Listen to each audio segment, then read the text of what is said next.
Hello and welcome to episode 601 of the official EstablishTheRun.com podcast. My name is Adam Levitan. It is, of course, time for the weekly show you cannot live without, Market Monday. Each Monday, I go over the biggest risers and fallers in average draft position from the previous 7 days, discuss whether I'm buying or selling these players at their new prices. The idea is to get you up to speed very quickly on what's happening in the fantasy football markets. Before we get into it, want to note that I have seen some wild and, quite frankly, egregious takes from people all over fantasy football industry lately as people respond to training camp news and preseason games. Reminder that most things don't matter, but missing on the nuggets that actually do matter is an absolute tragedy. All of the rankings in our draft kit are updating for what we think really does matter and how we think situations will play out.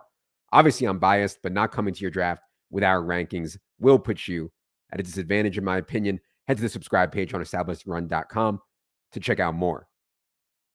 Also, if you're the kind of person listening to a fantasy football market update right now, you should be putting your knowledge to work at Underdog Fantasy. Tons of best ball action, including Best Ball Mania 4, the $25 buy-in with an insane $15 million prize pool. Use promo code ETR when you sign up for a $100 matching deposit bonus. That's promo code ETR at UnderdogFantasy.com. All right, let's start with the best ball risers from the last 7 days. James Cook is absolutely flying up draft boards. James Cook is up 8.8 spots to 72nd overall on DraftKings. On Underdog, half PPR, he's also up 3.4 spots to the early 8th round. I mean, first of all, hopefully your James Cook bags are already packed because, like I said, his ADP is going completely nuclear right now. I was in a draft 2 nights ago, and James Cook went in round 5. I was fortunate to get Cook in round 8, 88th overall in that $555 buy-in DraftKings best ball I wrote about a couple weeks ago. You can find that on the site. Shout out to me, please God, one time. But anyways, I actually don't think anything has really changed with James Cook to create this ADP spike. Yes, he went wire to wire from the opening of training camp to now as the clear-cut RB1. But Damien Harris and Latavius Murray, I actually think both will make the team now. More on them in the fallers section. That said, James Cook was always the one that I wanted as the pass catcher, as the younger, more explosive back, as the one that the Bills used a round 2 draft pick on just last year, as the one with the most role expansion possibilities. You know, I think Damien Harris is going to come in for short yardage stuff or Latavius Murray, but what if he doesn't? What if it's James Cook? And then James Cook is just an absolute smash. Whereas we know Damien Harris is never getting the pass down work. That's absolutely locked for James Cook. So in round 7, round 8, I'm still very much in on James Cook. Late round 6, it starts to get a little bit thin. Maybe I could live with it on running back needy teams. Probably not. But I do think for home leagues, Cook will be an awesome hero running back target. He'll likely go later in home leagues simply because more home leagues will be taking the first few tiers of running backs earlier than they do in best ball.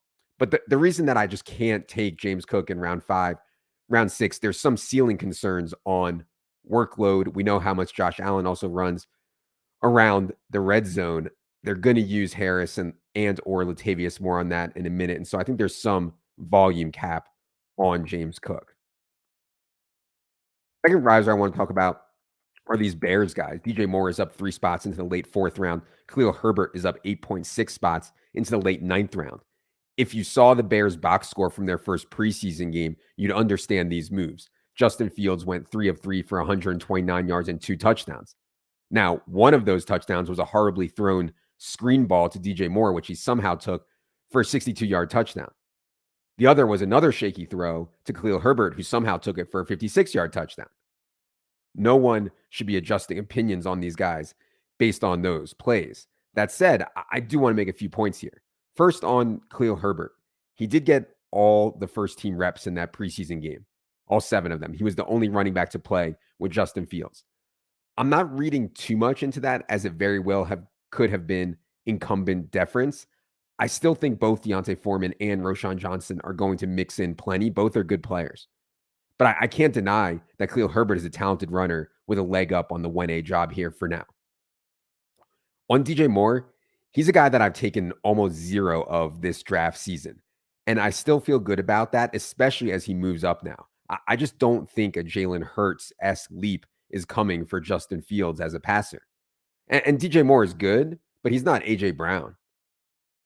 Now, yeah, I do think it matters that Fields has guys like Moore who can take a bad dump ball for a 62-yard touchdown.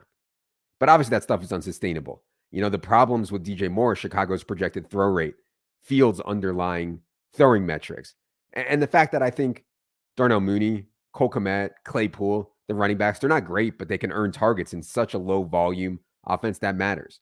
So I just don't really think I ever get completely burned by a DJ Moore fade.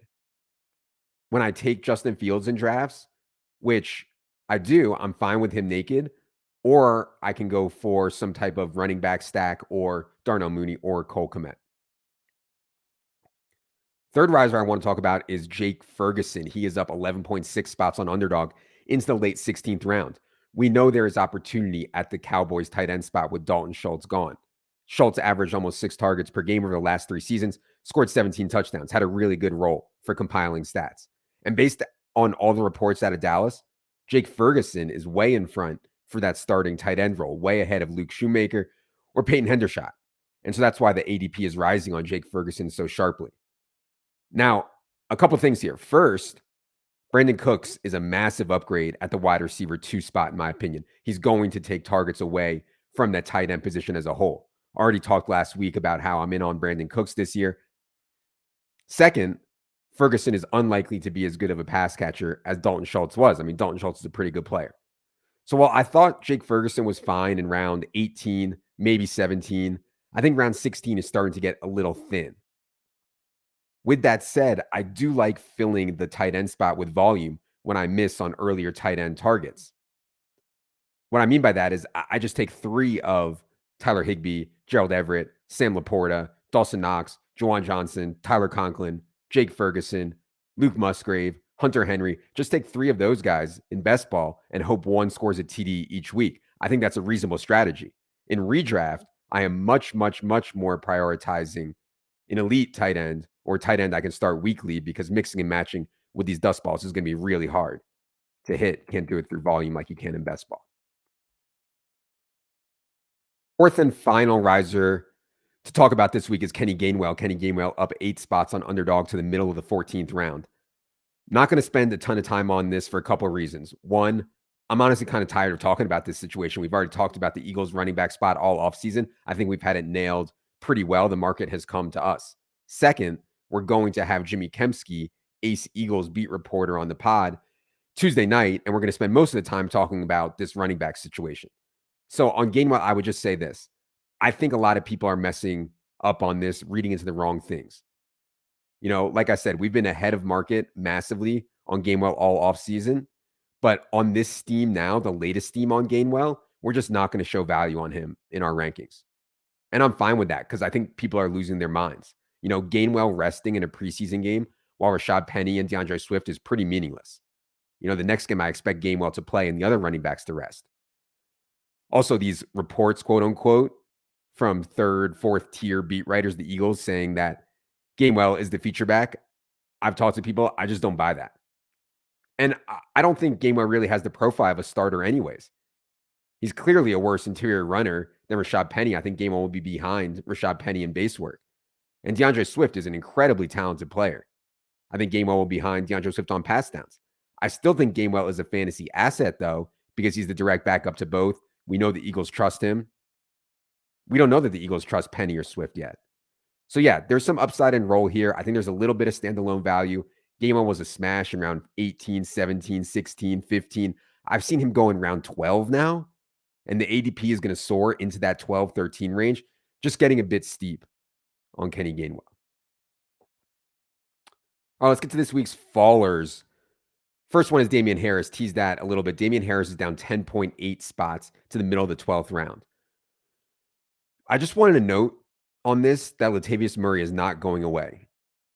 Damien Harris has a little bit of a knee issue right now. Doesn't seem serious. I would not dock him for that. I think the real concern is that A, James Cook has a bigger role than people are projecting, and B, Latavius Murray takes more of that work behind James Cook than people think. And I know it doesn't make sense. Latavius Murray is going to be 34 freaking years old in January. But he was actually pretty good for the Broncos last season. Shoved it down my throat repeatedly when I had fades on him. I would not rule Latavius Murray out of having a real role here. Now, that said, I haven't taken much Damien Harris yet. And if he gets into round 13, I think that's a spot I'd look to add some. He's just so much younger and theoretically a better inside runner than Latavius. But before round 13, I'm still likely treading lightly on Damien. Last follower spot I want to talk about is the Seahawks wide receiver stuff. Tyler Lockett is down 4 spots, pretty much on all the sites across the board into that late 6th, early 7th round range. This is a tough one here. I know I'm really high and want to be high on Seahawks offense, Seahawks pass game. I do not think Geno Smith's season was a fluke. But man, the wide receivers are expensive. DK Metcalf goes in round 3, even though he has major target competition. And there's some risk that the Seahawks revert to boomerish ways. The Jackson Smith and Jigba, who I really like, well, at least to start the year, he's probably only playing in 3 wide receiver sets, and he goes in round 6. And Tyler Lockett coming off an awesome year, always underrated. Well, where does all that leave him? So I think the JSN hype off the preseason game, where he earned targets on like half of his routes, looked really good. That's not really a reason for me to dock Tyler Lockett. Metcalf and Lockett, most of the veteran starters didn't play. Those guys are going to earn targets at a way higher rate. But I do think that it's worth considering that JSN could actually be awesome right away and force his way onto the field a ton. How does that happen? Well, maybe it means that the Seahawks massively spike their 3 wide receiver set frequency. Or maybe JSN just rotates in with Lockett and some 2 wide receiver sets. Regardless, my point is that the target tree is getting more spread out. So, yeah, I think both JSN and Lockett are priced appropriately right now. I slightly prefer JSN, but man, it's close. All right.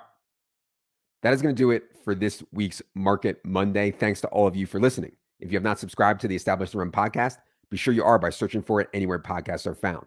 Also, be sure you're following me on Twitter for a ton more player takes at Adam Levitan, and be sure you subscribe to our YouTube.